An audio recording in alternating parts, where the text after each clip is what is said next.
Mikke Leinonen, joukkueen Kuopus 2 päivää maailmancupin avaukseen ensimmäistä kertaa Rukalla. Millä mielin torstaille harjoituksiin? Joo, no on mukava lähteä täällä kotimaassa kisailemaan ja maailmancupin kisaa tohon. Ja nyt on mäet saatu kuntoon, että hirveästi ei ole vielä hyppyä alla, mutta mukava lähteä katsomaan sitten, että mihin suuntaan sitä on kesäaikana päässyt tuossa.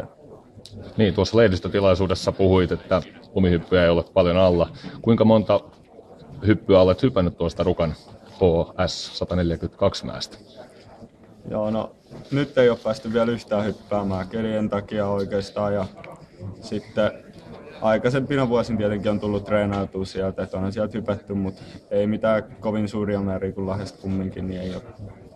Että aina alkukaudesta tultu käymään täällä ja leireillä sinne.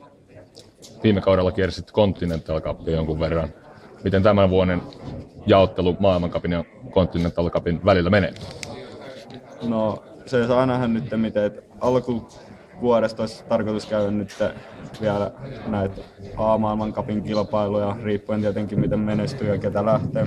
Ja sitten tuossa tammikuussa vuodenvaihteen jälkeen olisi tarkoitus ruveta käymään noita Kontti-cupin kisoja sitten ja hakea sieltä sitä. Mites tuo mäki- ja hiihtokunto tällä hetkellä, onko niissä kiinnitetty harjoittelupuolesta jotain erityistä, onko ne hiihtopuoleen enemmän kuin mäkeen? Joo, no ollaan me nyt aika paljon, tänä kesänä ollaan tehty tosi paljon hiihtojuttuja eteen, että siellä on muutettu vähän erilaista harjoitusta ja sen eteen on tehty paljon töitä ja kyllä se rupeaa näkyykin, että on huomattavasti parantunut hiihtovauhti.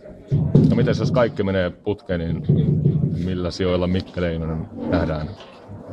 No se nyt jää vielä nähtäväksi, että riippuen ihan, että kyllähän hyppy parhaillaan, jos pääsee sinne tai hyvät hypyt saa alle ja sitten kyllä se hiihtovauhti sinne pisteille olisi niin kuin ne tavoitteet, että ei osaa sanoa sitten, että kuinka korkealle se riittää sitten. No, mutta ei muuta kuin onnea ja hyvää suoritusta viikonlopulle. No niin, kiitos.